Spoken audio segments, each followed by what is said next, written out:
Yo, welcome back to Madden Simulation Week 17. Normally that's the end of the regular season, but not this year. The NFL added an extra week, so we got one more week of the regular season to go. Last week, Madden unfortunately got it wrong. We had Indianapolis at Arizona, and Madden thought Arizona, how well they started this season, they would take care of business, and they did not. They fell short in the real world. So man is under 500 for the first time in a long time. This week we go back with Arizona as they head out to Big D to take on the Cowboys in a pivotal NFC showdown with playoff rankings or positioning on the line. So let's sit back, relax, and see how this turns out. Can them boys take care of business and put a threat on the number one spot in the NFC, or can the Arizona Cardinals? Can the Cardinals get back to their winning ways and try to claim a share of the NFC West title and potential first seed?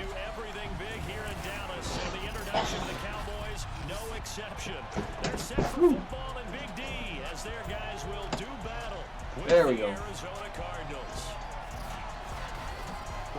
Alongside Charles Davis and CD, you look at the Cardinals. So let's just get this going. Let's get this underway. No time to waste. It looks like Dallas will get the ball first. Arizona will kick off. We'll take a look how both teams have done so far this year. I know we covered the Cardinals a lot. Let's see now.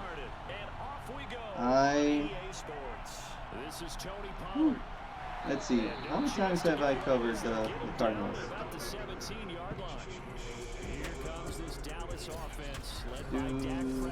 Once.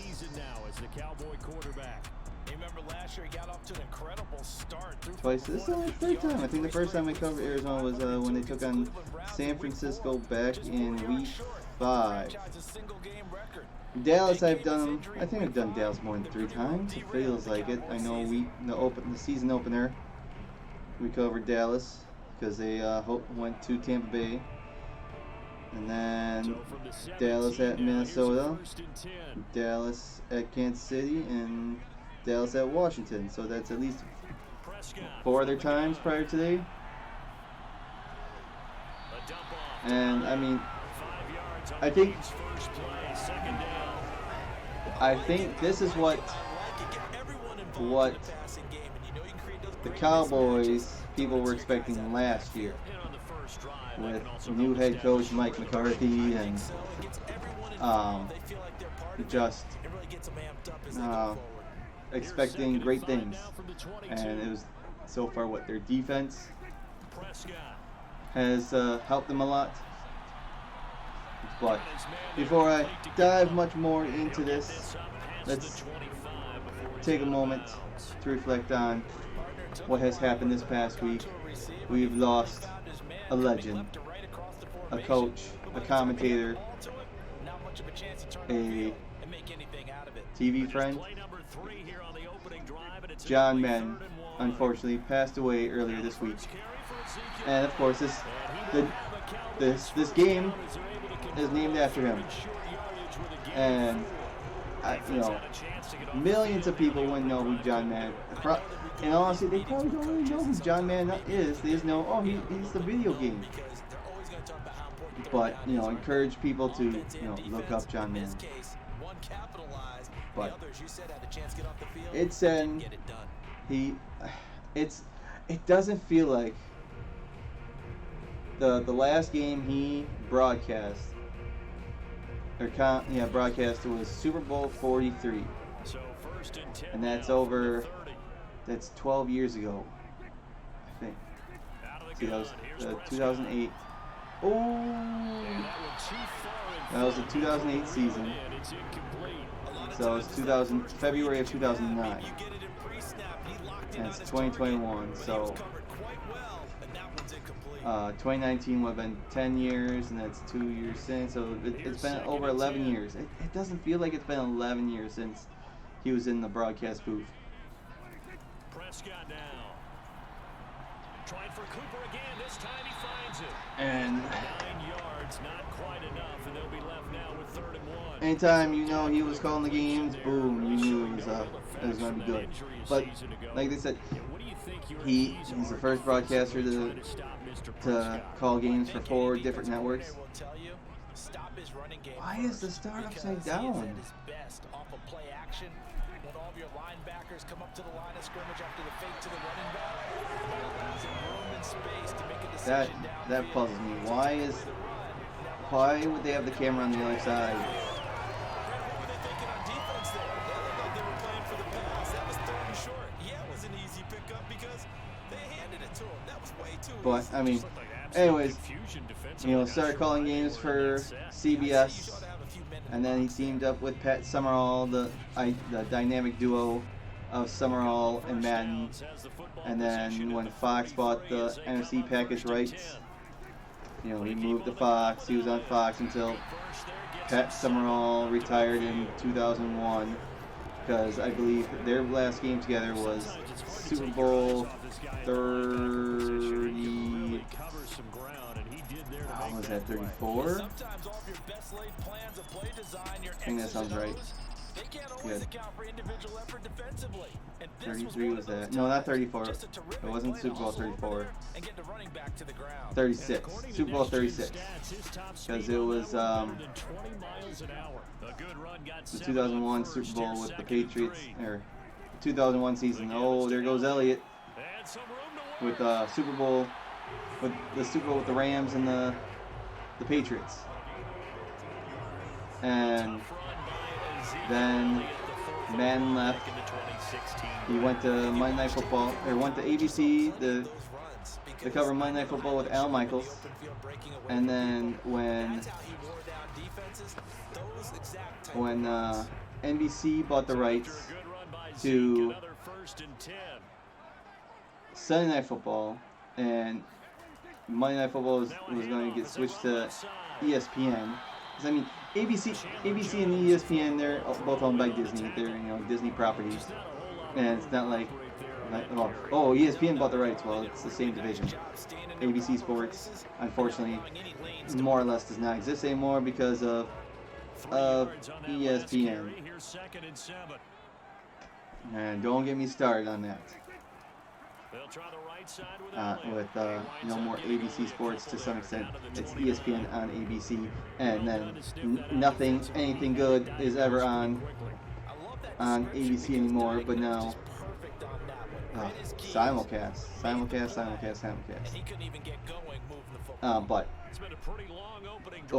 But when that happened, then him and Al Michaels went to NBC.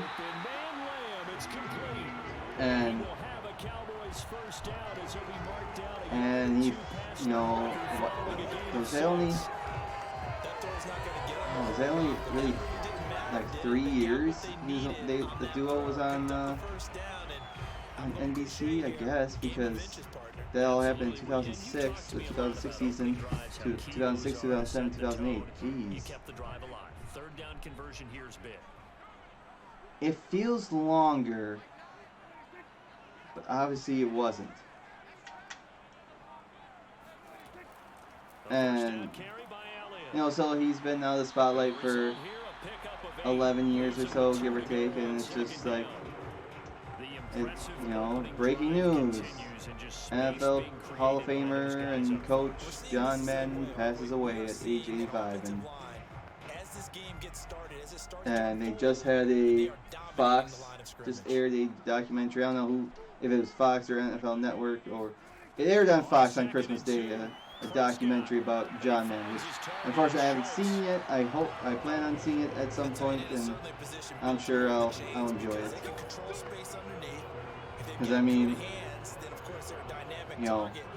I wouldn't be doing this if it was for John Madden. Because I'm sure EA Sports would still have a football game, but I mean, they bought they bid for the exclusive rights for the NFL game, and so So there. Get this one down to about the But 10-yard line. unfortunately, I feel like the video game Madden has digressed.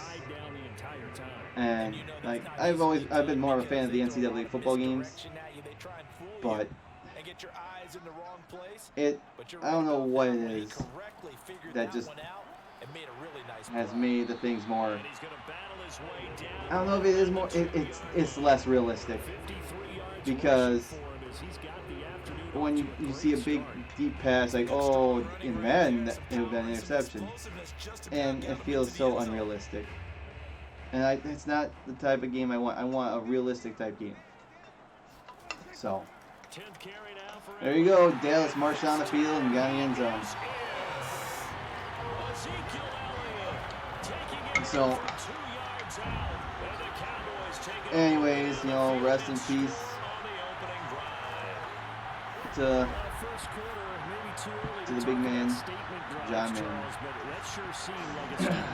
We finally reunited with Pat Summerall, and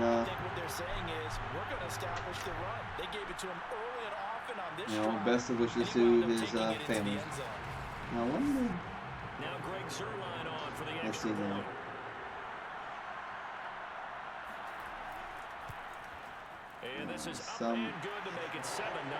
He passed away in 2013, Summerall. 16 plays all told, and it culminates in a touchdown and by Ezekiel Elliott.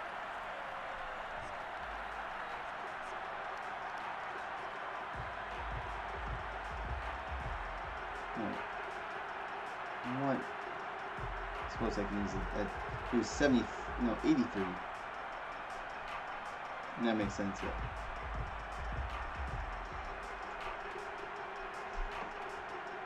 Oh, here, this thing on.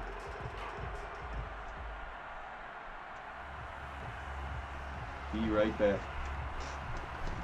Now after the touchdown, it's Zerline. He'll kick it away. Moore now on the return. And his guys will get the football right at the 20-yard line. Arizona Cardinals offense coming out here for the first time, and you get a peek at Kyler Murray, a dangerous offensive weapon now in his third season in the National Football League. Drafted with the idea that he'd be one of the most dangerous quarterbacks in the NFL when he put it all together. We've been seeing that progress throughout his career. This guy's legs, we knew they were phenomenal. Arm, top-notch. But now we're seeing his mind come into the game. Reed's defense is better and better each and every week, and is showing patience as a passer as well. Not as eager to exit the pocket, finding guys downfield for bigger plays. First carry for James Conner. And this defense feeling the encouragement. They stop him at the line of scrimmage on the first play of the afternoon. Credit the tackle there to Jordan Lewis. Defensively, though, they had a chance there to hit him for a loss. Couldn't get it done. Looked like someone was able to knife into the backfield, but he wasn't able to get him down. But his compatriots, they were able to grab him at the line of scrimmage and not let him get any further downfield. Murray's throw taken in by Green here. And he'll be corralled well upfield right around the 40-yard line. Well, one of the ways the quarterbacks keep all the receivers alive in a play, never lock in on any one guy. Make sure you keep your eyes moving, scan the field. And here he finds the open guy for a nice pickup.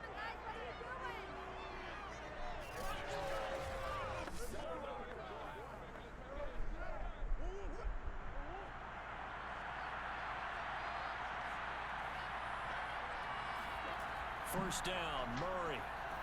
And he's got the hook up to Moore. And they get to him after a gain Sorry of about 6 that. to the 46. You run a hitch route, it really helps to have a guy who can turn it loose. Excuse me. He rifled one in there on that one. Not much run after catch, but it worked really Okay. well. Let's see where we are. Where are we at? Just gotta love.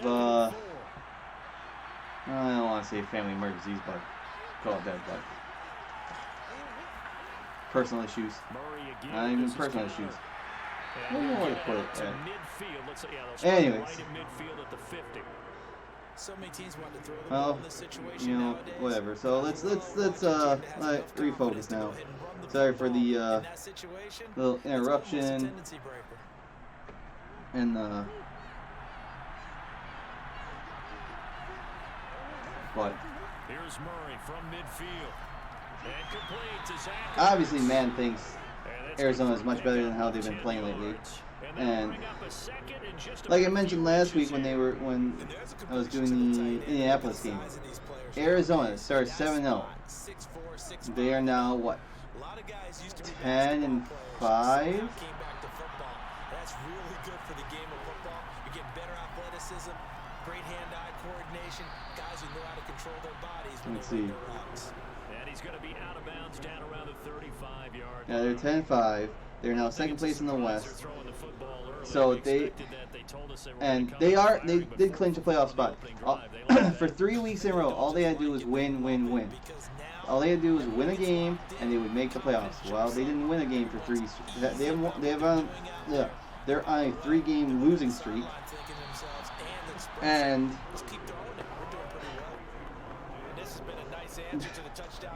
so what? They were 10-2 at one point. They were 10-2 at one point, and now have lost 3 straight. All they had to do was win 1 game. They haven't yet, but enough other teams have lost to push them to clinch a playoff spot. Murray now on first down. And that's incomplete. He was trying to get it to Zach Ertz that time. And that'll bring up second down.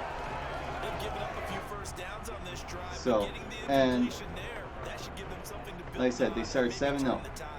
They've gone 3-5 since, which is horrible.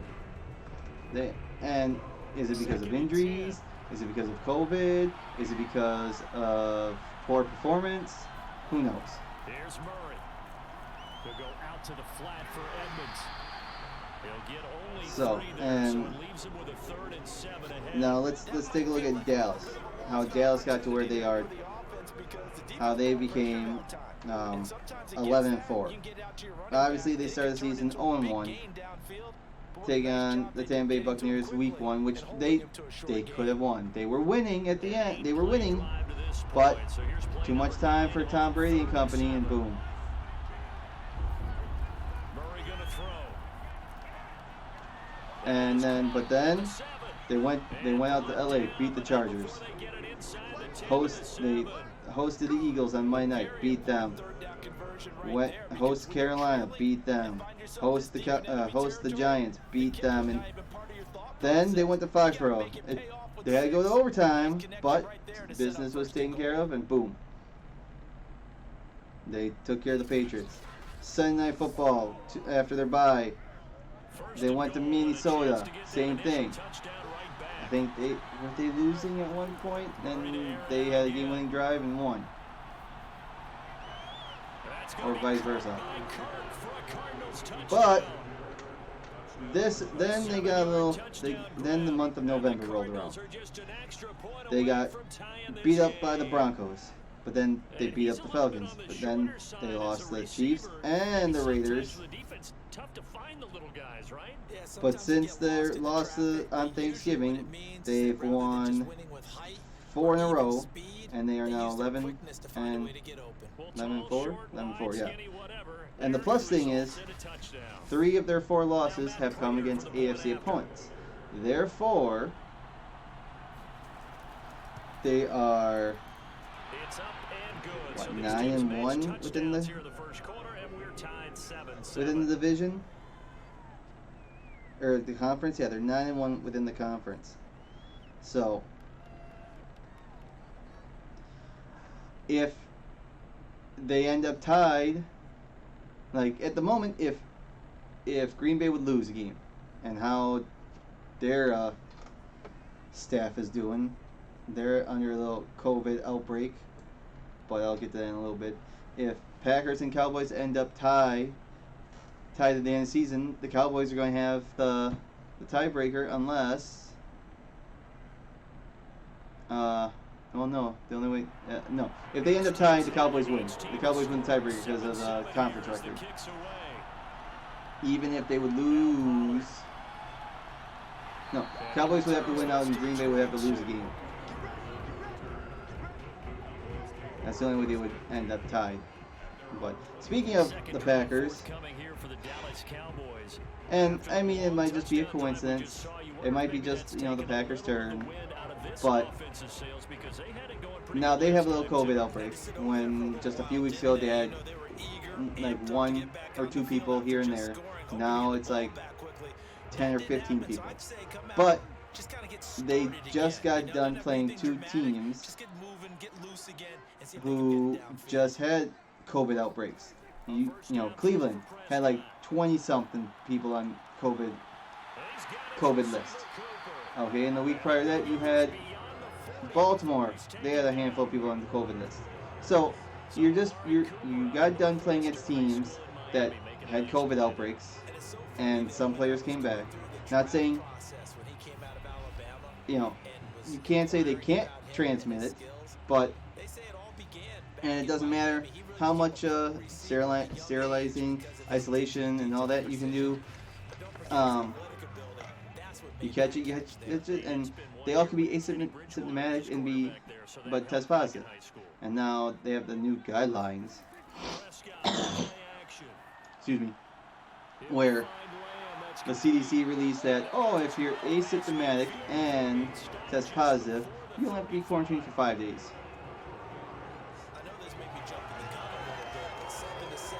And or be like, well, and that's for vaccinated or unvaccinated people. And so it's all confusing. That's why I'm hoping. I don't know. With the COVID thing, just hoping somewhere down the line. Somewhere down the line, it's going to be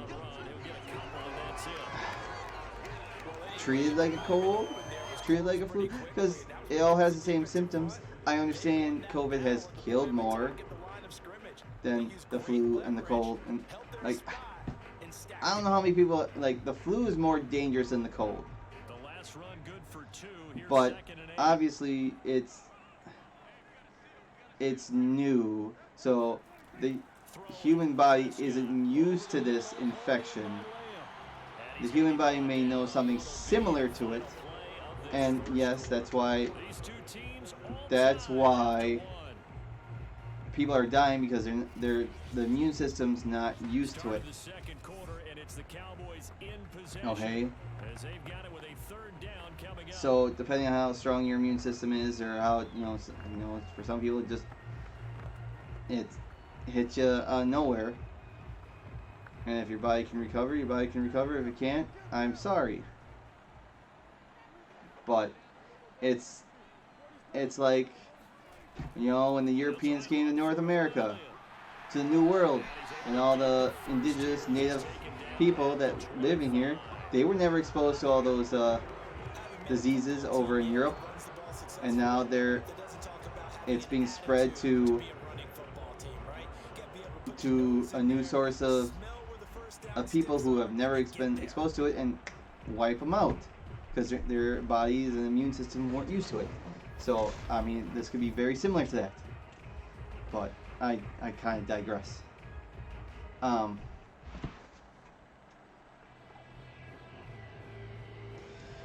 So it's just frustrating. I hope in the years to come we figure ways around this. We can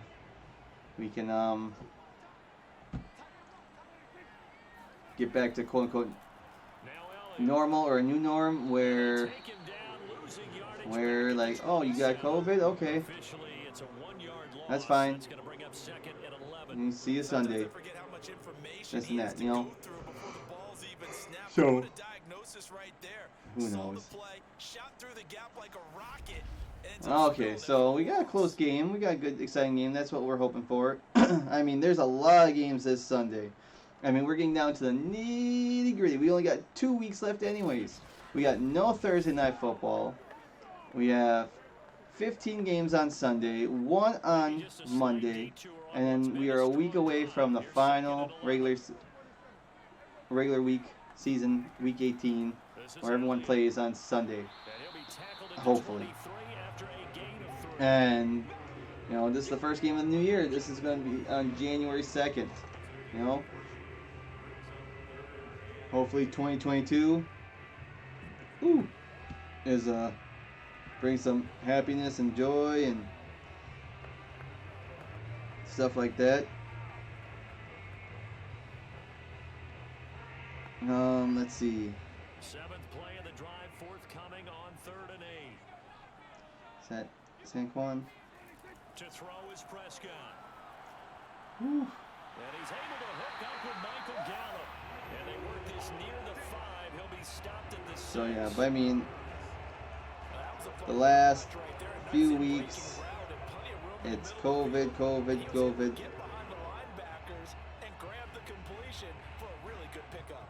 And like I keep saying, why all of a sudden? Why is this all of a sudden? If most of the league is vaccinated, why all of a sudden near the end, the nitty gritty of the season, is this outbreak happening? Is it because it's colder? Is it because Thanksgiving and more people trying to gather and so forth? I don't know. I don't think anyone really knows. But okay, let's dive into standings and playoff picture and so on and so forth. We'll do that after. Let's see if Dallas can punch us in. This is the second goal. He's got one, but was denied as he tried to get the second one. Second and goal from inside the 5.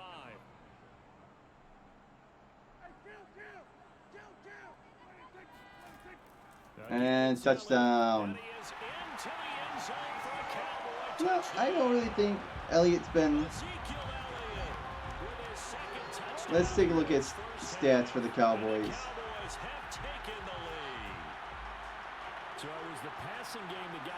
Yeah, Elliott has only rushed for 899 yards this year. But Pollard, is it Tony? Yeah, Tony Pollard. He has 710 yards. So I mean, they've been splitting carries.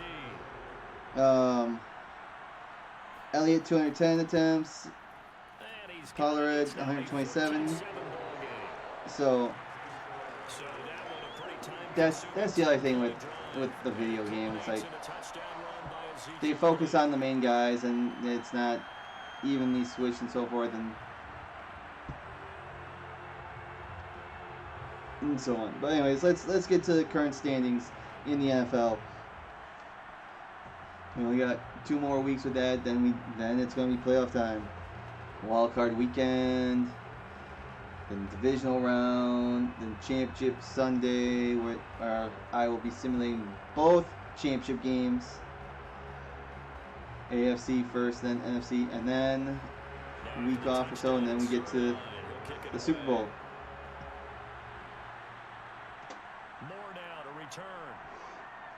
So, here we go. We start off as usual off in the AFC and in the East. And we have a tie for first place. We have the Buffalo Bills at 9-6 and the New England Patriots at 9-6. Bills hold the tiebreaker because they are 4-1 within the division. The only loss coming to those Patriots, but the Patriots lost to the Bills and Miami earlier in the season. Then, speaking of Miami is not too far behind. They could still have a chance to win the division if they win out and the other two lose out. Miami's on a 7-game win streak. They were 1-7. 1-7. They beat New England week 1. Lost 7 straight. They've won 7 straight. And now they are 8-7 and on the heels of winning a divisional title. And then you have the lonely New York Jets at 4-11, nowhere near the playoffs, have been eliminated weeks ago, and are looking for a top 5 draft pick, if they still have that. They didn't trade their first rounder. We move on to the AFC North. We have the Cincinnati Bengals once again back in the driver's seat. at 9-6 as well. Then you have the Baltimore Ravens at 8-7, the Pittsburgh Steelers at 7-1, and then last but not least, the Cleveland Browns at 7-8.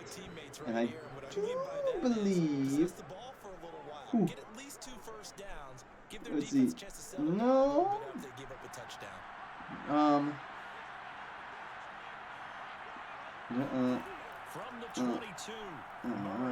man, I mean, I guess division, well, obviously division's up for grabs still. I think any 4 of those teams can still win it, technically. Yeah.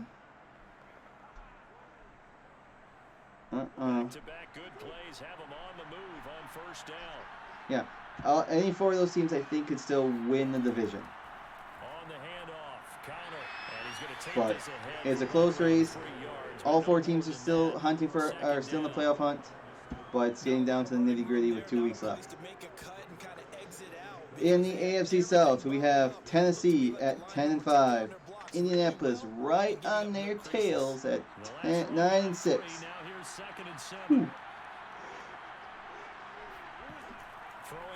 Oh, Murray is done for. Indianapolis at 9-6, so it's these 2 teams are both in the playoff hunt. These 2 teams are fighting for an AFC South title. And then you got Houston at 11-4 and Jacksonville at 2-3. Yikes.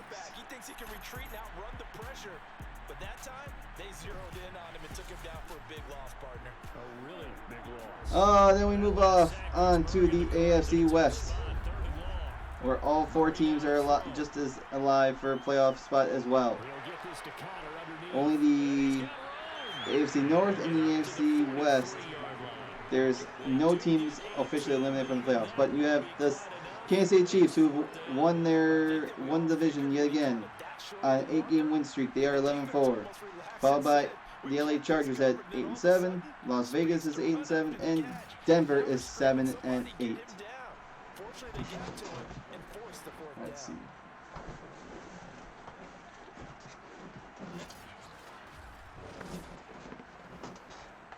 So this is 4th and inches at their own 43. Oh, come on. Fake it. Fake it.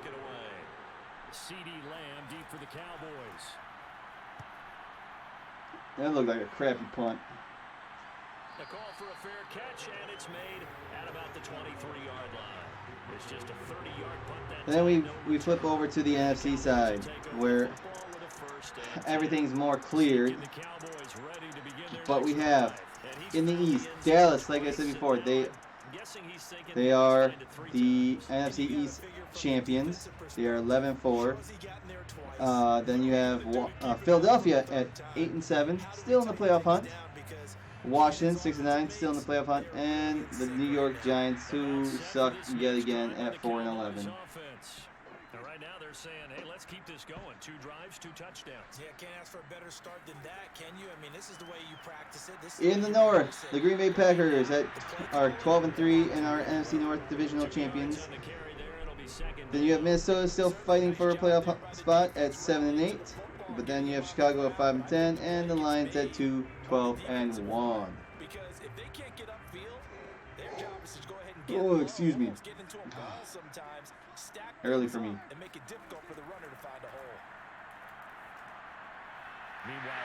In the NFC South, you have the Tampa Bay Buccaneers. They're 11-4 and champions of that division for the first time since 2007.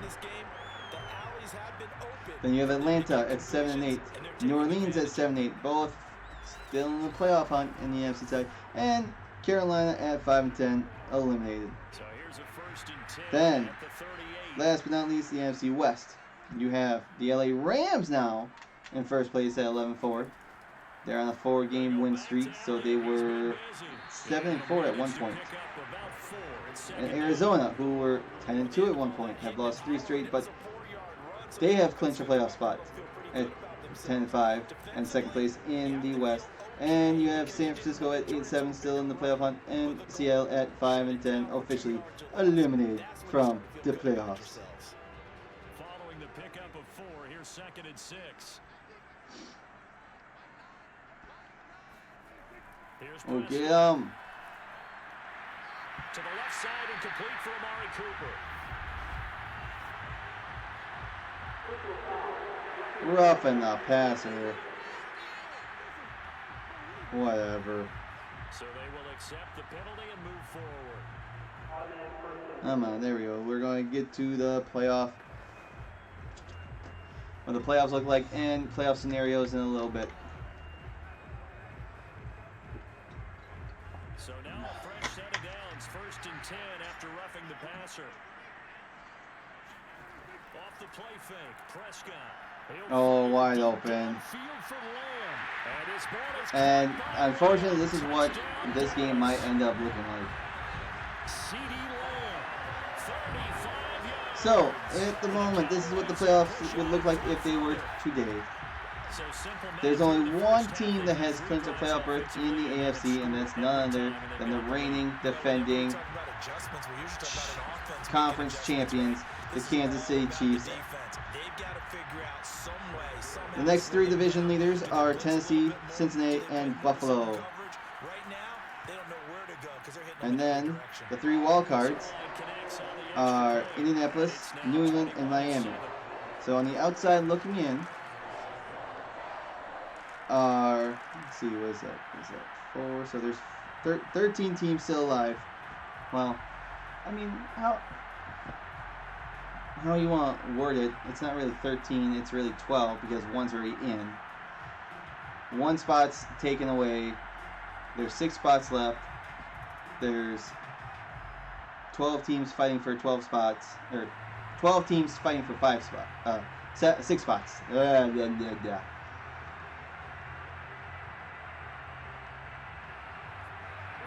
the touchdown, it's Zerline. He'll kick it away. So, set to return it. Here's Baltimore, Chargers, Las Vegas, they're all 8-7, and Miami holds tiebreaker for some reason. Don't really care. Yeah, so there we go. And on the NFC side, 5 spots have been taken up, 2 are left. 3 of the 4 divisions have been checked off. But you got Green Bay at the moment at the top, followed by Dallas, LA Rams, and Tampa Bay. Then you got Arizona. They're in. That leaves San Francisco and Philadelphia have the tiebreakers, or the last 2 playoff spots.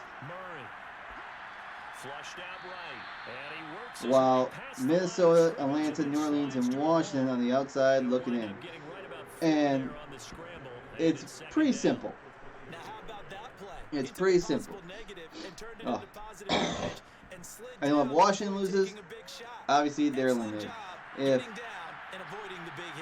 If San Francisco and Philadelphia win, Washington's eliminated. For sure. I don't know about the rest, but Washington, they're on the outside. This is their final week, more or less. If they lose, they are done. And, well, how I see it, if San Francisco and Philadelphia both win this weekend, go 9-7, okay? If Minnesota loses, if Atlanta loses, New Orleans loses, it doesn't matter about Washington if they win or lose, if the other 2 teams win. They're all eliminated, and I think all 7 playoff spots would be clinched. It just comes down to week 18 of the order. And we'll look at the games later. But let's see.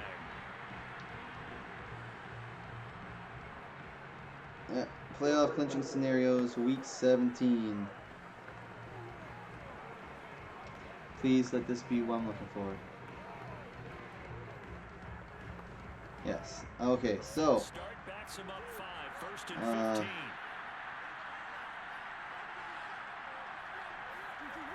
Murray to the right side, and he's got more complete. So this is what it looks like in the AFC. There's been one team that's clinched, and that's the Kansas City Chiefs. We already know that. Okay. But the Bills can clinch. The Buffalo Bills can clinch a playoff berth with a win and Baltimore loss, or tie. Or 8 other scenarios. That's the easiest scenario. There's 8 more, including Buffalo ties, Chargers lose, Las Vegas loses, Baltimore loses, and Pittsburgh loses or ties. I'm not reading through all of them, but there are 9 different scenarios that could happen this weekend, and Buffalo punches their ticket for the postseason, 2nd year in a row. Cincinnati can clinch the AFC North with a win. They win the North. Just that simple. Unfortunately, they play the Kansas City Chiefs this weekend. But if that's the plan, they could either tie and Baltimore loses or ties, or Baltimore loses and Cleveland and Pittsburgh game ends in a tie. That's the only way. Those are the 3 scenarios that could happen this weekend for Cincinnati winning the AFC North for the first time in a long time. That's another crappy punt.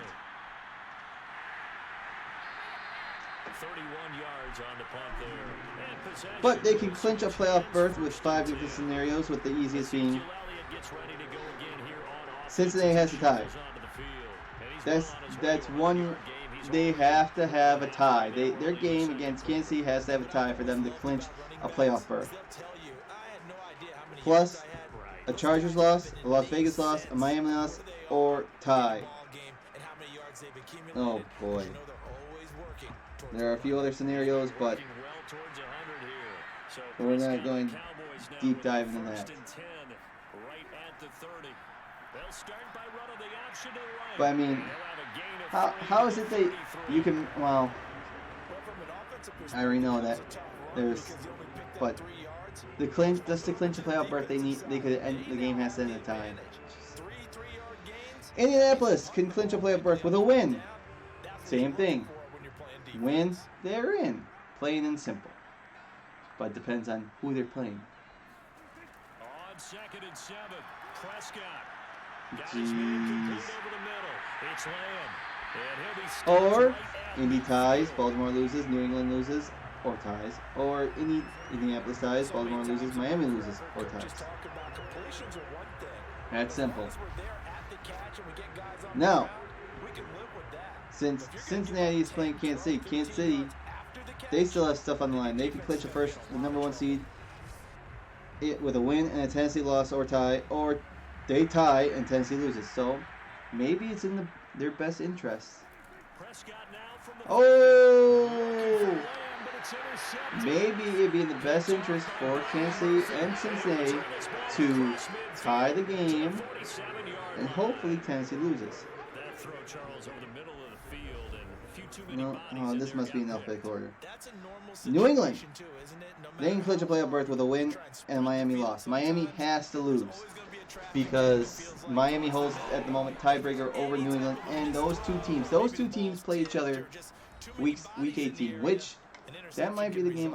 It depends if a playoff spot's still on the line and those two teams have not clinched a playoff spot and the winner takes all. That might be the game I simulate next week, because it's a rematch of week 1. Everything's on the line. In my mind, that's what makes what should be a Sunday night football game, the last game of the season, with everything on the line. He doesn't need to change much personally. We'll look. If we have time, we'll look at week 18 matchups and what could potentially be the Sunday night game. But anyways, New England, they would a win and a Miami loss or tie. Miami could tie. They don't have to lose. And then there's 5 other scenarios which I ain't deep diving in.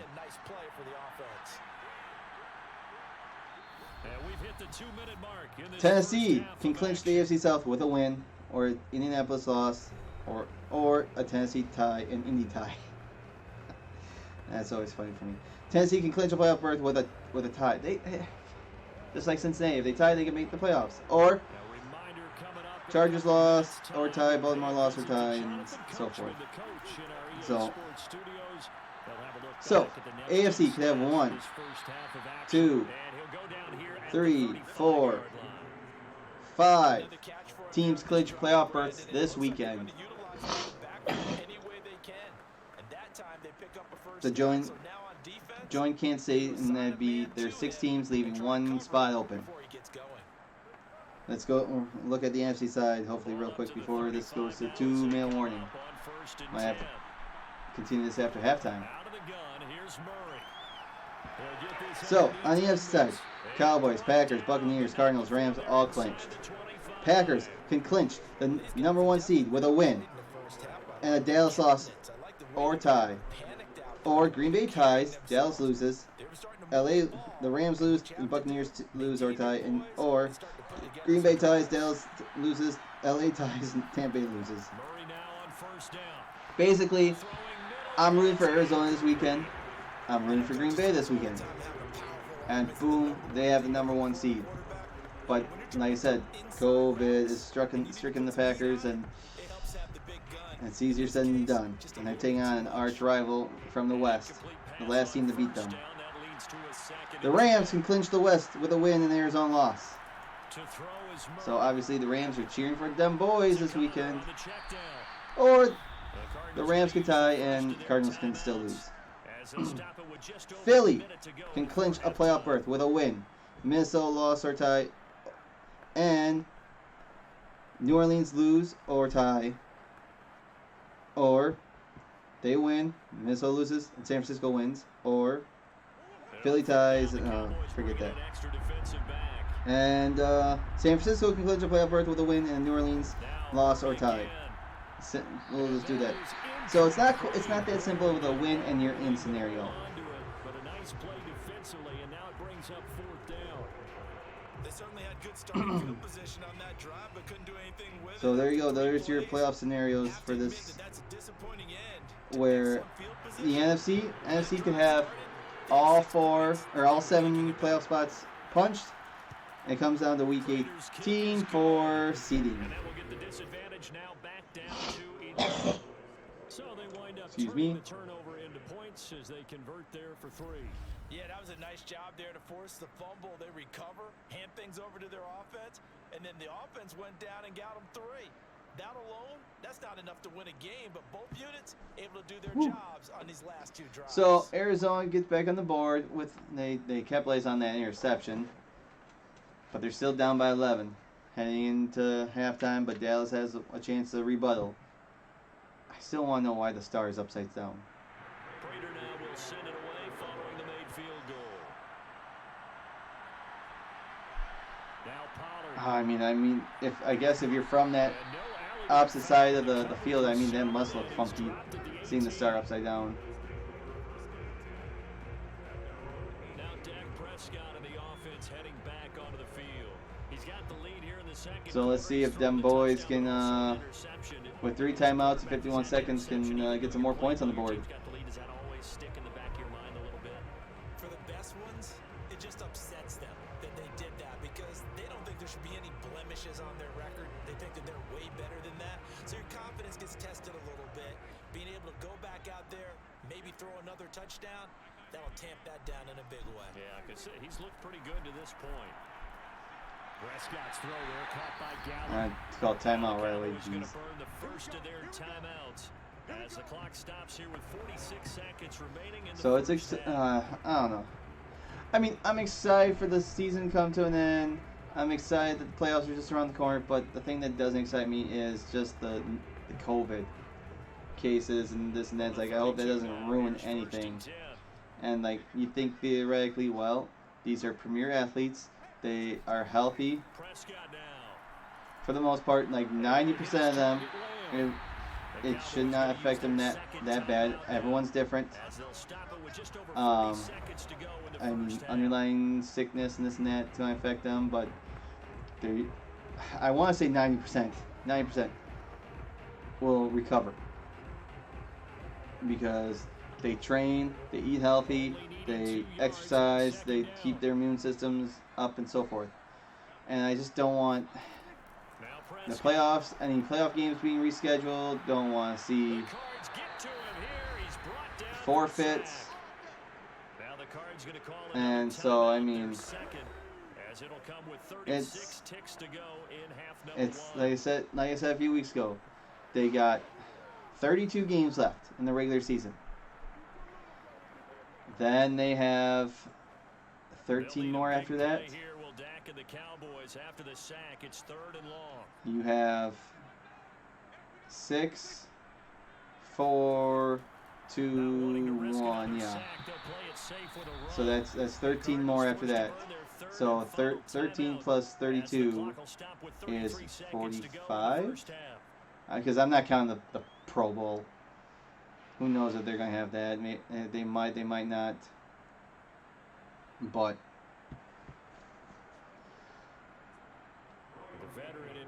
I mean, you still will have almost half the league, less than half the league playing wild card weekend, or still in the playoffs. I mean, the 2 teams that get the number 1 seeds, they'll have a bye, so therefore they have extra time to rest and recovery from either injury, COVID, whatever. And I just want to get this NFL season over with. Everyone wants COVID to go away, which is not going to happen. And I mean, you have the other major sports. You have hockey and basketball going on right now, and they're the same thing. And it just seems, like I said before, it just seems like he's inbounds, and that's going to be the end of the half, which means bathroom time.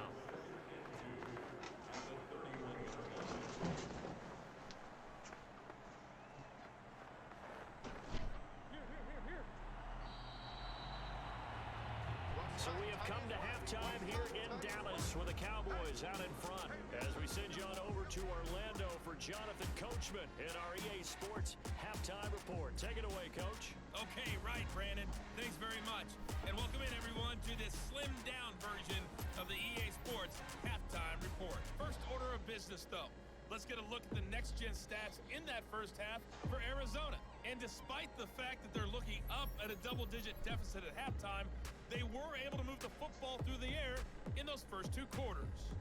Meanwhile, for the Cowboys, we check out their numbers on the ground as they'll try to keep the momentum going into the second half. All right, Coach, thank you, and we welcome everyone back for quarter number 3.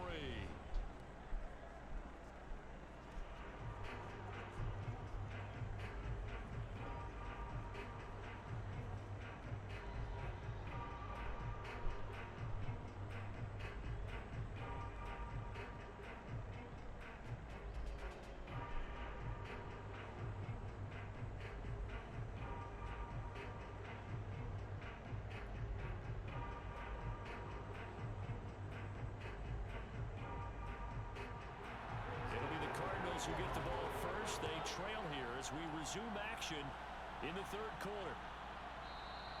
And no run back here as the 3rd quarter will commence with a touchback. So here's the Cardinals offense now as they get set to start this 3rd quarter. And right out of the gate, they face what you think could be a pretty important drive. Oh. I would say so. You know, they're down 2 scores. That's right. Arizona gets the ball back in to start the half. I mean, if they had any timeouts left, they could have potentially maybe try to get some points before the end of the half, but no. Here we go. They get a touchdown this drive. They're only down by 4 then. Arizona's still in it. And that's not how you're going to get points by doing that.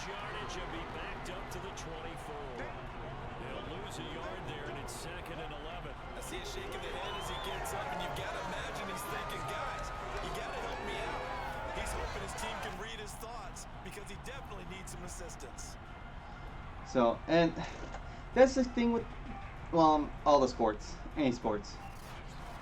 Arizona's a good example for this one. They started off hot, and they have sizzled out. And they're still a good team. They've had some injuries, and they just can't find ways. They can't find a way to win. You know, and they're gonna make the playoffs because they won enough games and more than others. But then you have, like, say, Miami. who might be a little too late. They've won 7 in a row. They're 8-7 now. They're on the outside looking into the playoffs.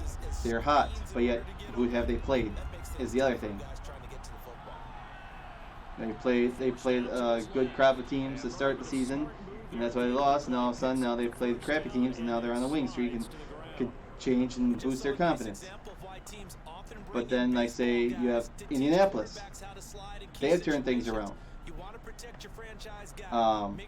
But then you have like Kansas City, Green Bay, Tampa Bay, or even the Rams, LA, where they've had little hiccups here and there. You know, they had their handful of losses, but they've won games that may have been close and so forth. But in the end, they got the W, and so they look good. And so is that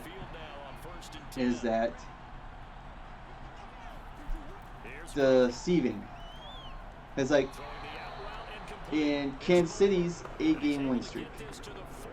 You know, they started season 3-4, and then they've won 8 straight, and they look kind of shaky and so forth on that beginning of that winning streak, but now they've come on strong. And is it because the opponents are playing? Is it they're getting healthy? Are they focusing, practicing better? I mean, it's still any given Sunday. So that's I don't know. Let's see. I don't know what some other news is going on in the NFL. There's a lot of stuff. I mean, it sounds like Jacksonville. They've had some. They're looking for new. Narrow their search for a new head coach. Oh, Mahomes and Rodgers, lead players of the month. Is that a surprise? I think not. The State Farm Bowl. Are we finally going to get Rodgers versus Mahomes when they actually don't? They are not on the field at the same time except pre-game and post-game. Get the ball out to the receiver as fast as possible. Hope he's got man-to-man coverage. Oh, come on. Thought they'd do something. I ain't looking up rookies of the month either. And we've got movement by one of the big boys up front for Arizona. The flag comes in. So that'll back him up 5. Yeah, we already looked at that. 7 teams. 7 teams can clinch playoff berths this weekend. And I like it coming down to the nitty-gritty. I do and I don't. But that's all the name of that's the name of the game. So the false start certainly doesn't What's this? matters as they'll try again now. 3rd and long. Shotgun now for Murray. Buying time to his left. And he'll protect himself at the end here. Just searching through. Decent gain on the scramble of 6, but now it's 4th. And they had an extra defensive back on the field on that play, and the coverage was excellent. He tried to pull it down and run for it. Now it's 4th and 5. Now they're going to send out the kicking field goal unit, I guess.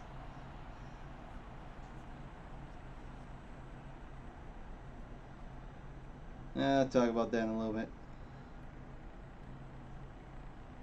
So Okay. here comes a field goal team now for the 2nd time here today. 52. This will be a 52-yard attempt. It should be chip shot for him.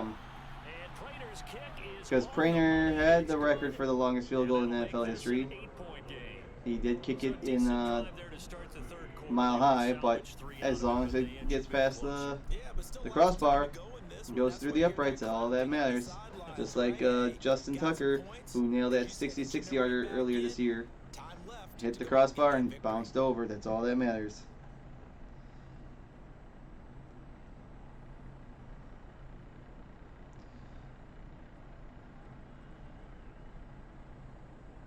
And then, okay.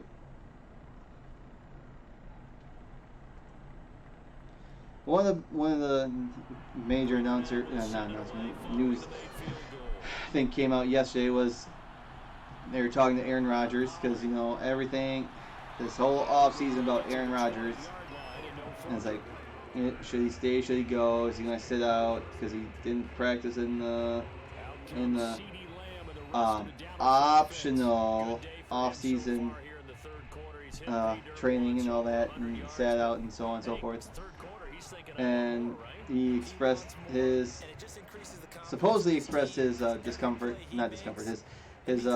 dislike for Green Bay general manager Brian Gutekunst, and vocal this and vocal that, and now there's talks about, they asked if he might retire at the end of the season. Apparently he said that's on the table and that his decision won't linger. Not like Brett Favre, where his, like, every offseason since I say since 2002 maybe. It's like, well, is Favre going to stay? Is he going to retire? Sheesh.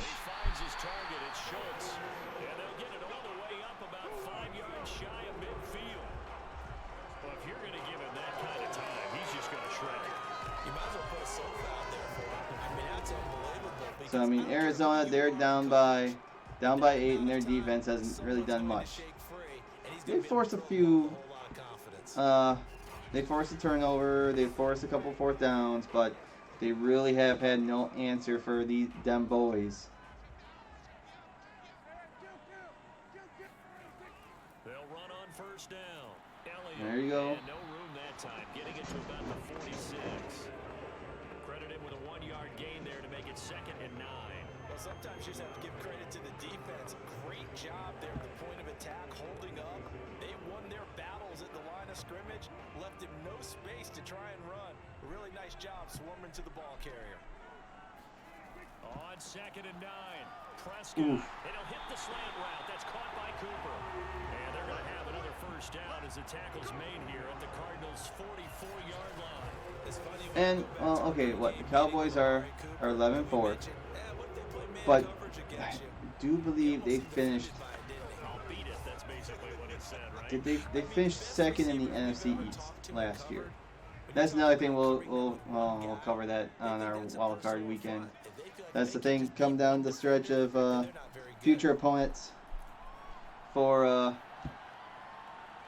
the 2022 season, which I love. The NFL has a simple formula to determine your opponents for the next, forever, more or less.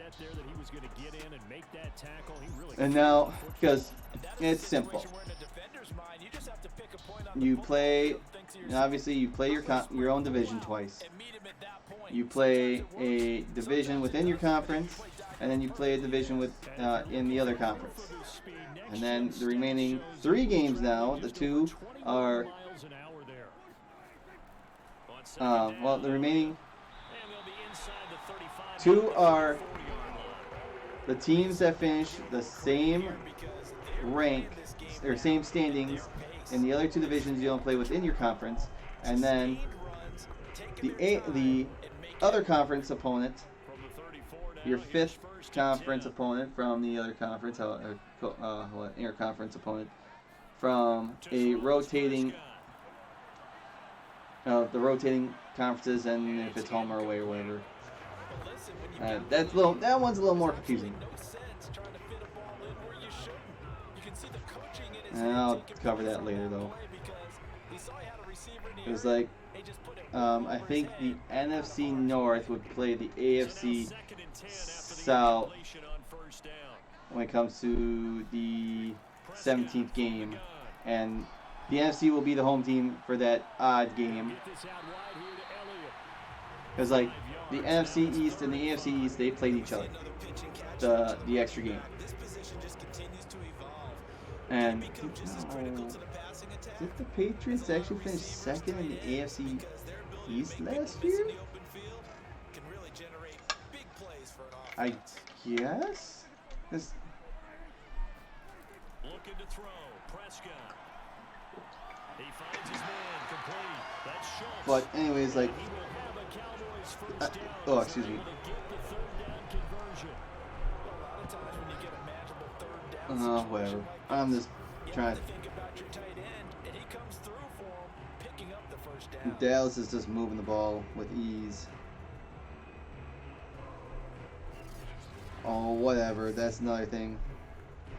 Garoppolo, he has a sprain or broken finger, and there's talks of.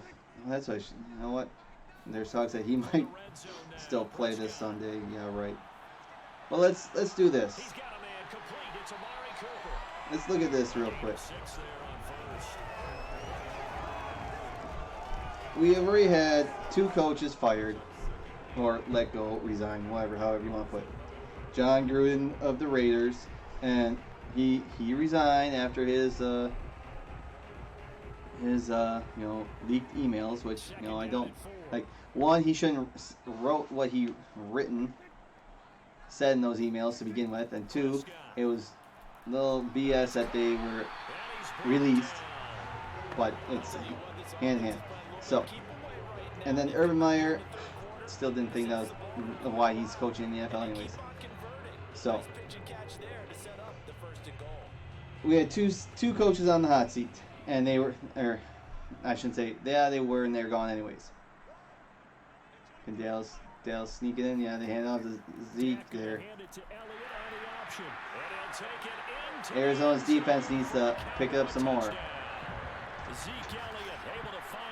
But, okay, the other question is, how many other coaches are on the hot seat come Black Monday, January 10th? I mean, I'm just looking at the teams who have been eliminated from the playoffs.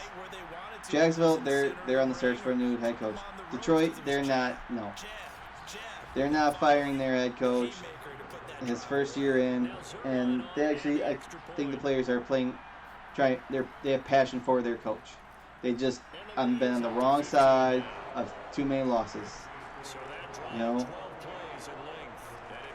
Just looking at Detroit's schedule real quick. San Francisco, they lost by 8. Baltimore, they were winning. They lost by 2. The first Bears game, no, that was all Chicago. They lost by a field at the end. They were winning against Minnesota. They lost on the last second field goal. Cincinnati, they got beat up. The Rams, they got beat up. Eagles beat them up. Tie against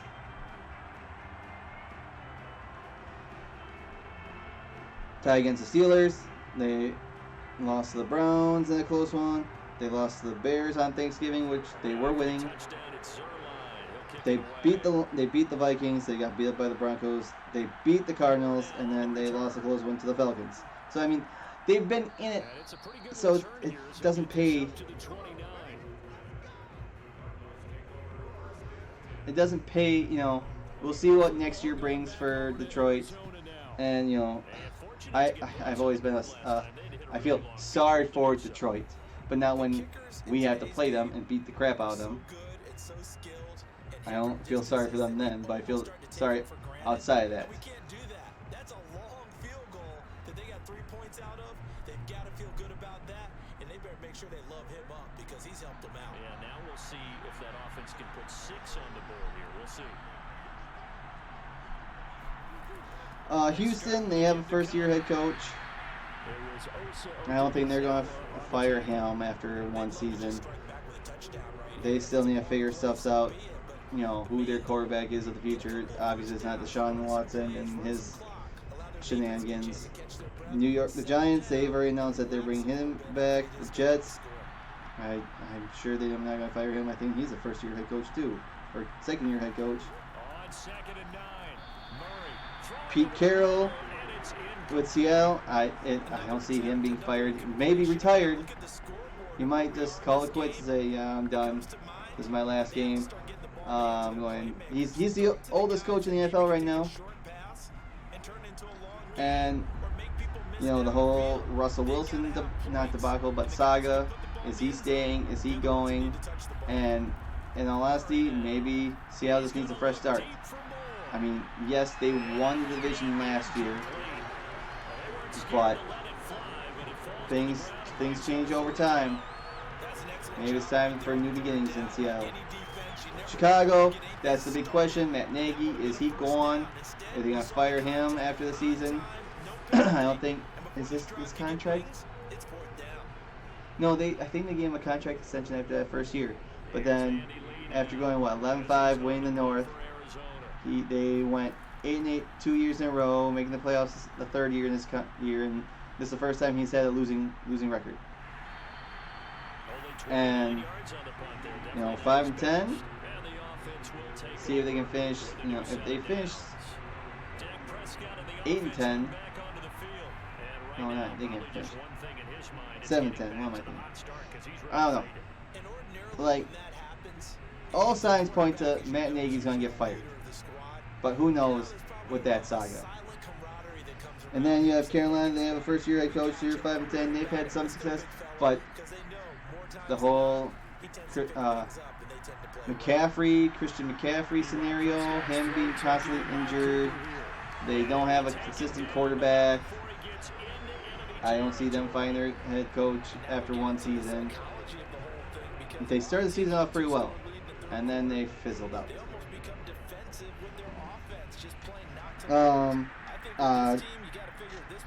Washington, I don't see. Was it Rivera? I don't see him firing him. Denver, his contract's up at the end. He has one more year on this contract. I forget the guy's name. But there's talk that Denver might fire their head coach. And I keep hearing Denver just needs a quarterback. They just need a quarterback. Well, find a quarterback. Sean Payton. I don't see that Sean Payton getting fired. Atlanta, is that a new head coach or not? I don't think so, but they've rebounded their 7-8. They have a chance to finish the season above 500. Minnesota, there's talks about Zimmer being fired, but who knows? And then, Mike Thomas not going to get fired, and that's it. So, I mean, there's really 1, 2, 3, 3 more coaches that might get fired or quit or retire or whatever. So, I mean, there's always like a handful of coaches at the end of the season. I don't know what the minimum, or the fewest in a season that there has been no coaches fired or resigned or whatever and so forth. Man, this quarter's taking forever in my mind, but here, more or less, I can see Dallas put this game away if they get a touchdown here.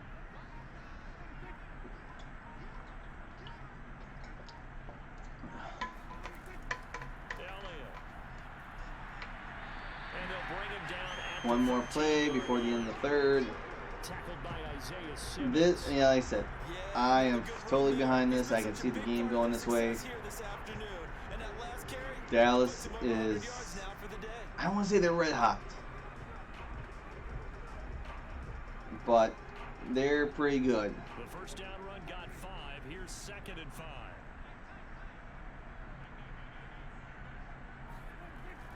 So I mean, was that Sunday Night Football? They just pushed shellacking on Washington. Just shy of the 5 at the 6. That's the end of the third. They're up by 15. Trying to put this game away. And that is going to do it for this third quarter of action. We'll return with more after this. You're watching the NFL on EA Sports. Back now here on EA Sports. It's the Cowboys with a football. They'll be looking to tack onto their lead as we get set for the fourth.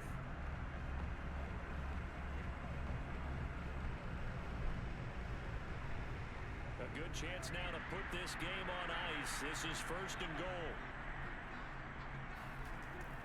They'll try and run for it on And what, third rushing touchdown? Into the end zone for a Cowboy touchdown. Ezekiel Elliott, a 6-yard touchdown run. And the Cowboys have pretty well put it away here in the fourth quarter.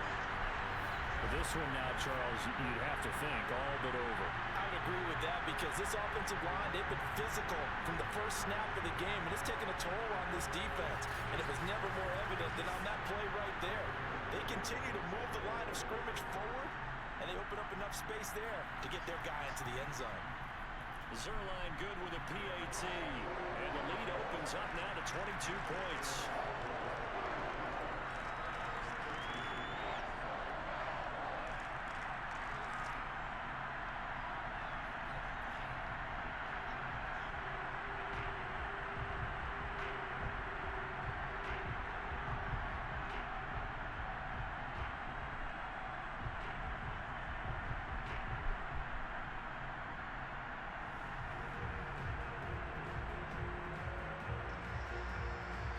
So Arizona's got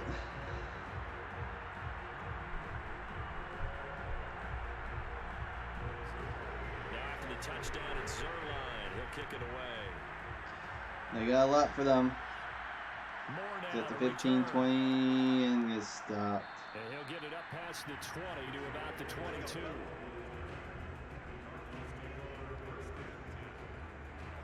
Arizona getting ready to go as they take the field. And they're coming off a 3-and-out, my friend. I think they've got to look at that play sheet and go to a spot that they haven't gone before. Time to shake things up a little bit to try So to get this offense moving. Okay, so how do you do that? How do you shake Well, things we'll up? see. We'll see if Arizona can move this ball. Go to someone else. And maybe try and find one of those special plays from one of your better players. No, And maybe that's try and just get not what I something maybe need. get things going in the excitement area. Okay. Well, also for fantasy speaks, it's On first championship and 10, week or here's so Murray. for most people in fantasy football. I, Right side, and he's got more after control. defying the odds, are playing for my And he championship gets in my this one championship just game for my shy of the 40 public league mark in and down Yahoo. at the 39. But Cannot I write got these guys off just yet, not with a oh good, quarterback he's like off the that, Emerson. COVID list, so I can start him. But I gotta find a tight end, maybe another wide receiver. I don't know. This is just so. Ugh. From up near the 40 now after the big play to start. But Here's anywho. another first and 10. Murray going to throw. Oh. Toward the center of the field, but it's incomplete. But what was it last week? I went 10-6 in my picks. My accuracy is still 60%. For the year, I am 144 and 95. Let's keep that losses under. But then I forget I think, and one push. Out of the gun, here's Murray. Oh, and down goes Murray. Third and long coming up. Well, we'll get to the games that are happening this weekend, and Many coaches never pull their starting quarterback, almost no matter the situation. In this case, though, he's taking a pretty good beating out there. Yeah, with the deficit, Was it? maybe Oh, not yeah. wanting to risk an injury. so here we go. Third and forever. Well, that last sack puts Murray in the Looks like Dallas is coming with the blitz. And they get him. Oh my goodness. It's going to be fourth and what? 28? Yep, fourth and 28. Wow.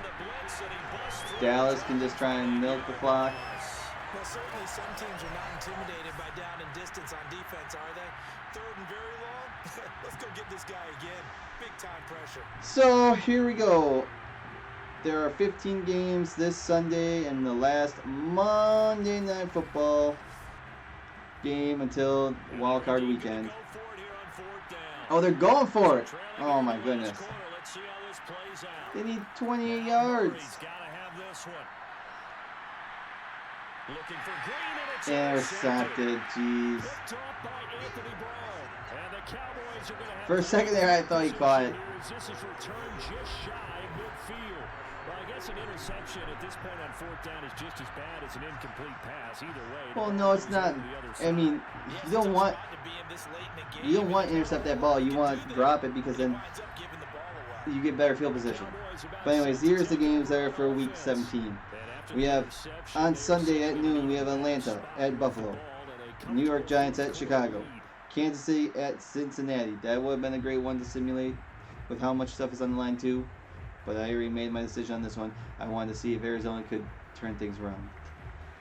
Miami at Tennessee, Las Vegas at Indianapolis, Jacksonville at New England, Tampa Bay at the New York Jets, Philadelphia at Washington, LA Rams at Baltimore. Late games. Denver at LA Chargers. Houston at San Francisco. Arizona at Dallas. And Carolina at New Orleans. Detroit at Seattle. Sunday Night Football. Minnesota at Green Bay. In a chilly Lambeau Field. And Monday Night Football. Cleveland at Pittsburgh.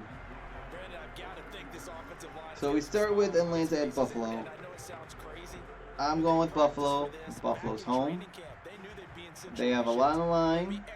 They are the better team. And if they played like they had earlier in the season, where they showed their dominance, they would put Atlanta away early and clinch that playoff berth.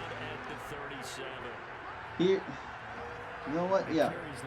You have the Giants at Chicago. Two of the oldest franchises in the NFL. They go way back. And with the Giants have played poorly all year. But who's played just as poorly? The Bears. But they're in Chicago. They're in the elements. Not saying that the Giants don't play in the elements either. But with that impressive win last week in Seattle, and depending on, is Nick Foles going to be the starting quarterback for the Bears this weekend? Not sure, but I got to go with the Bears. Give it to the home team. Then more or less the exciting game for noon action. Kansas City at Cincinnati. Kansas City gets a win, and someone else loses. They get the number 1 seed. I already forgot the scenarios. Cincinnati, they win. They're in the playoffs. So does Kansas City really want to see Cincinnati in the playoffs? Probably not. If Cincinnati can reproduce a performance they did last week against the Chiefs and then end their winning streak, hey, all to them. But I don't think that's going to happen. Kansas City's defense is getting red hot. They're red hot. I gotta go with the Chiefs, even knowing they're going into the elements into Cincinnati in enemy territory. But I think the Chiefs are the better team, the superior team, and they'll take care of business. This is going to be a tricky one. Miami at Tennessee. Miami on that 7-game win streak. It's good. Miami's on a 7-game win streak. Tennessee has been up and down, losing games to teams they shouldn't have lost to. I know they're the home team, but I say that doesn't mean jack diddly. So,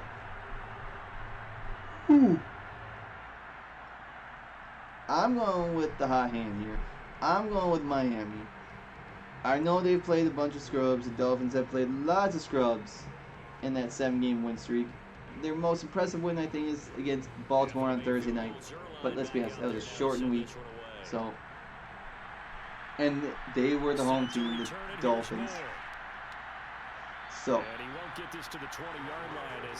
I'm going with Miami in this one. I think they just know their formula. They know how to win. Titans, they're going to stumble. So this is kind of my upset of the week so far, is Miami over Tennessee. Because you don't know what you're getting with Tennessee's offense with Tannehill. Tannehill can be hit or miss. You don't have King Henry, and I mean, it's I'm going with the higher hand. Trying to shake off the interception from the last drive. He'll look to throw. Escaping the pressure. And a slide. And Murray with a smart move there at the end of the play. Las Vegas at Indianapolis. Playoff. Yeah. implications are on the line. But let's see. Who has the leading rusher? Who is, I believe, 9-0 when that rusher rushes for over 100 yards?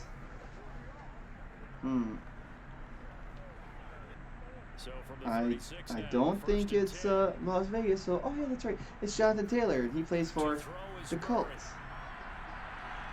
So, give me Indianapolis. If Indianapolis is smart, last time they didn't. Is it the last time they lost too? Was against the Buccaneers? I would have looked it up. But I do believe if Jonathan Taylor rushes for over 100 yards, the Colts are 9-0. When he doesn't, they're 0-6. Plain and simple. From the 40 now on second down. Murray, throw left side complete. That's Green. And he'll be and then we got Jacksonville at New England. Give me the Patriots. I know they lost to Buffalo last week, but Buffalo, they weren't playing in the elements. They weren't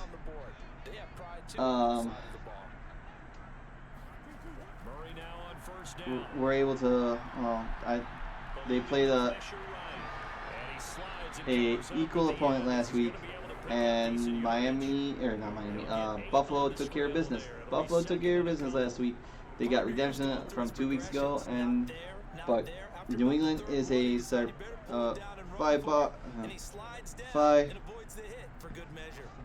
far behind. I'm not saying.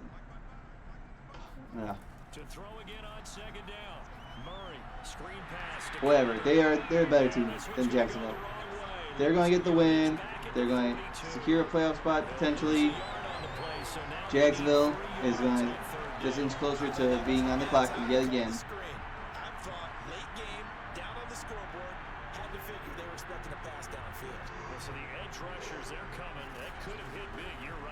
What is it? 3rd and 3. Big third down play for the Cardinals. But no. New England's going to take care of business. It's going to be a cakewalk, and I hope so that the defense shows up because I need their defense to show up in my fantasy, so my fantasy league can get that W. Tampa Bay and then New York Jets. No, Tampa Bay's riddled with injuries. They don't have any wide receivers. They have a few running backs, but they're still superior. It's Tom Brady versus the Jets. And he is what? And what against the Jets? That's what I thought. First down, Murray. Murray's going to run for it again. I don't know why he slid. He should just kept running. He would have first down. But no, give me Tampa Bay in a heart, in a blink of an eye. Philadelphia at Washington. We saw these two teams go at 2 weeks ago. Washington fell short. This was a COVID-riddled game, rescheduled game. Washington was winning. Philadelphia turned around. They took care of business. And how bittersweet would it be for Philadelphia to go into Washington, beat the football team, eliminate them from the playoffs, and clinch their own playoff berth? How bittersweet would that be? Bittersweet.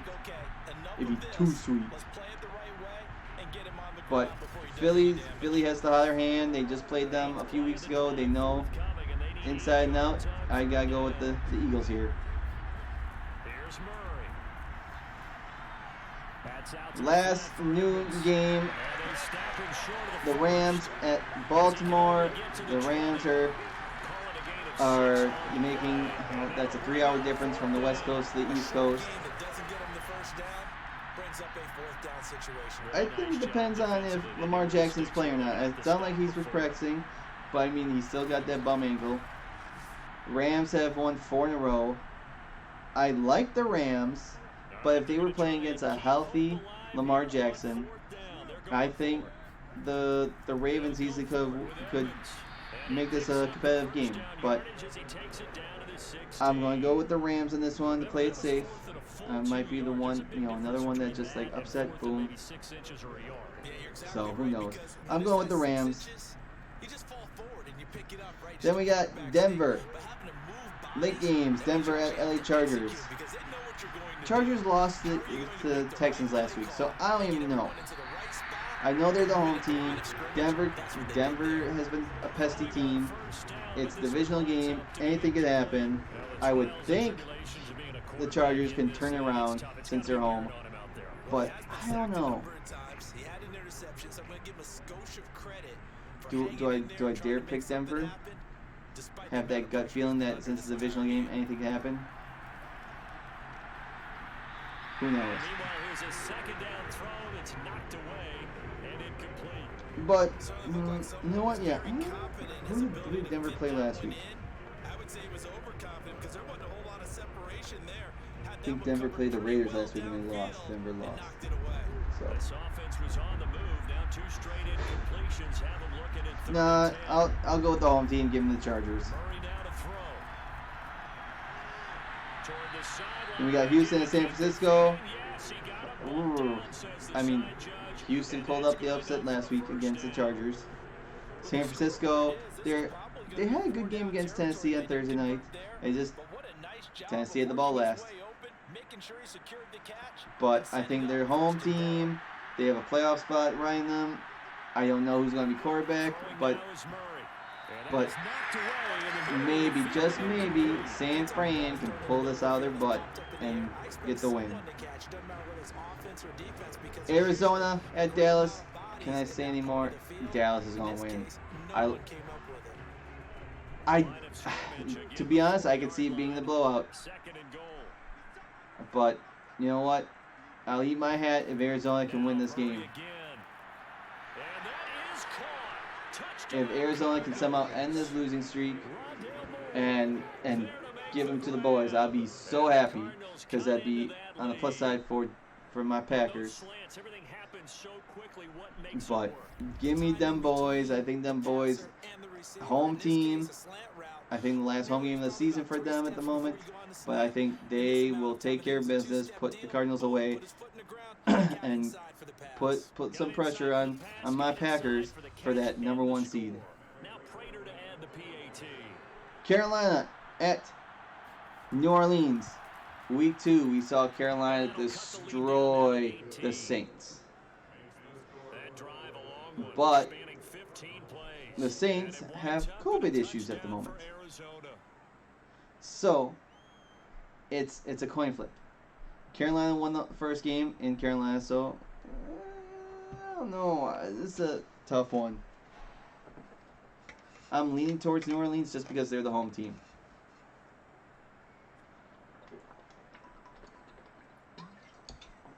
But Carolina has not been playing good. New Orleans has been playing and they got beat up by Miami on Monday night. Oh my God, that's illegal touching. And the Cowboys are able to recover.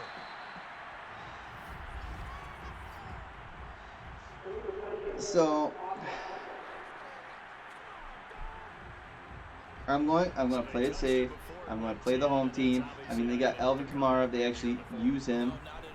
So give me the Saints. Detroit at Seattle. You know what? Give me the upset. Seattle. Did Seattle? No, Seattle lost to Minnesota, I think. That was Minnesota's first win of the season, I do believe. Seattle is 0-3 against the Afc North, and I think Detroit's going to make it 4-0. I think the Afc North can sweep the Seahawks, get the win, pull up the upset. Give me Detroit over Seattle. I just have that gut feeling. Sunday Night Football, Minnesota at Green Bay. You know who I'm picking. I don't care if half the team's on COVID. I'm still going to pick the Packers in this one. It's a huge game for Green Bay. They need the win to keep the odds of a '1 seed alive. Get that bye. Get home field advantage with that crowd. And we're going to see. You're going to see and feel what it's like to have Lambeau rocking, and it's gonna be a cold one. Lows in the zero single digits, maybe negative. Who knows? It's gonna be chilly willy out there in the frozen tundra of a Lambeau field. So when you're hosting a team that plays in a dome, you better hope that home team can get that W. It's going to be a lot. I think it's going to be a lot of ground and pound. And last but not least, the final Monday night game of the regular season, Cleveland at Pittsburgh. Give me the Browns. Give me Cleveland. Cleveland redeems himself over Pittsburgh. They had a good, tough game against Green Bay. I think they'll turn around. They'll figure out a way, and they will put those pesky Steelers away. They've got a second and goal now as they look to add a few more points here onto their total. They'll try to run it in with Elliott. Stop short. Oh, they still stopped him? Had the broken tackle, but couldn't get it oh, let's see. Calling a gain of a yard as they get a little bit closer here. It's third and goal. This path became similar to almost running a stretch play, didn't it? Trying to okay. find a crease, anywhere to put his foot in the ground. So let's just take a look at week 18 real quick since I'm here. Everything is on Sunday, which I like.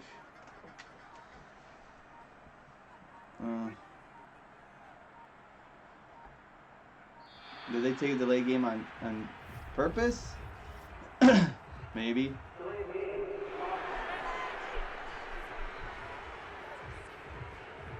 that'll set them back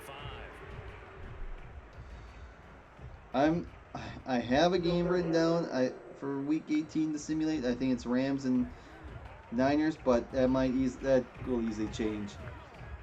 Because I mean, you have like Saints Falcons, no. Bills Jets, no. Bengals Browns, maybe playoff if playoff implications are on the line. Patriots Dolphins for sure. And nope, he stepped out of bounds. Patriots Dolphins. If Miami wins and New England loses somehow, or if it's a winner take all, yes. That game I'm very, very why are you going for it?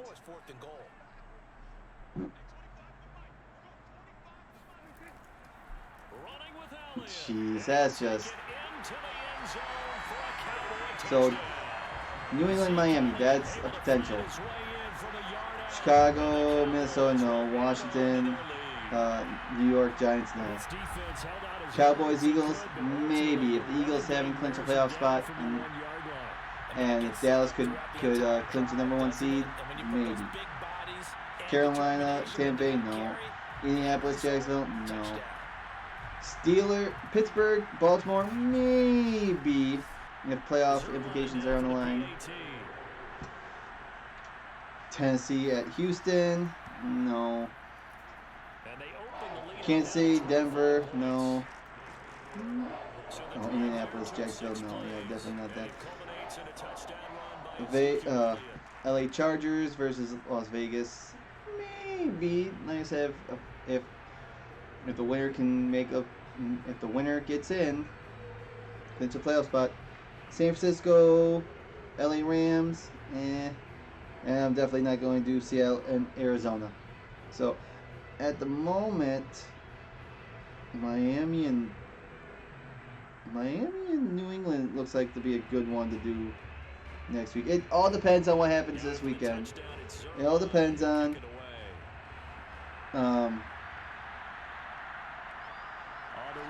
which game has the biggest playoff implication on it. Probably should have taken a knee as he only gets this out to the 16-yard line. Arizona's offense back out and ready to go. They're down big here late. I don't know. Yeah, we'll see. At the moment, so. Some people like to do that. I remember playing for a guy once. We were down huge, and someone said, "Coach, what do you want to call?" He just waved a hand like, "Who cares? Let's get out of here and we'll do something some other time." But so a minute and change left on the clock. Arizona's down by 25 points. That's 4 scores. first down is Murray. And if Dallas just gets the ball back, that's the game. This has been a rough one, to put it mildly, for him. And after this one's done, you just feel like in the post-game press conference, this team's going to have a lot of questions and definitely not. And yeah, Dallas does scare me a little bit.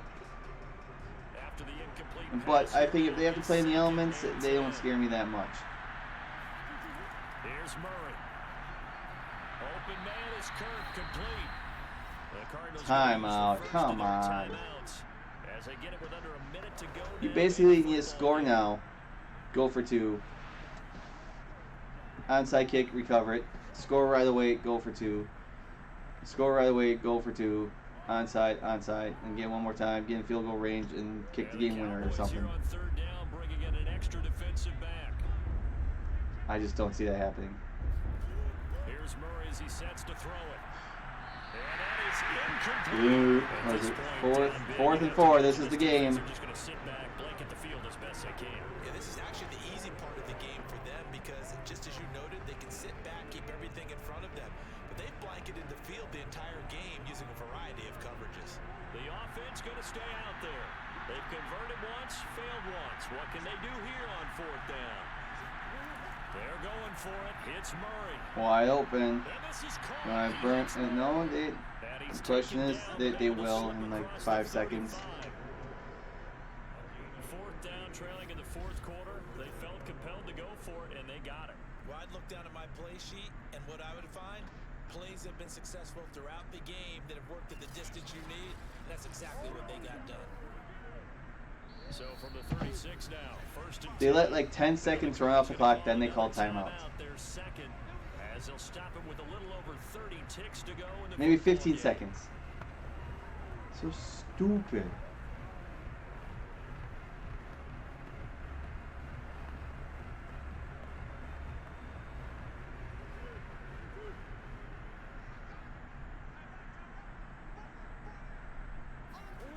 Murray now on first down. He'll get this Anyway, waste their last time out now. Or are they just gonna let? I mean, just end it. End it. Yeah, last time out, 20 seconds.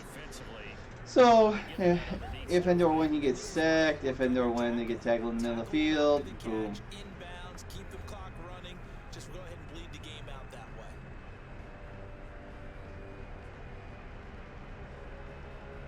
And unfortunately, this year for Week 18, there's like not that many exciting matchups. There's not that many like do or die games where win and get in, or division titles on the line against the right opponents. It's the opposite. So, but there you have it. 10, 9, 8.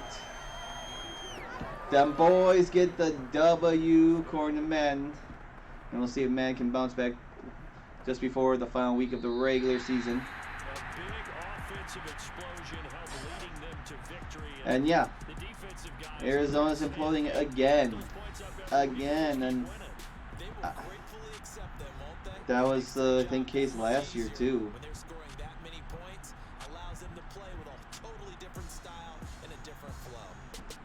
So there you have it. Dallas gets the win, 45-20.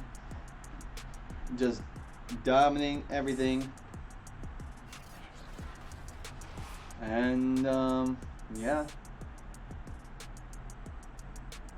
putting pressure on Green Bay for that #1 seed, where it looked like Arizona had it at one point. But like I said, there you have it. Madden thinks Dallas is going to put a stomping on Arizona, 45-20, and we'll see. We'll see what happens this weekend. So, thanks for watching, and until next time, adios, muchachos.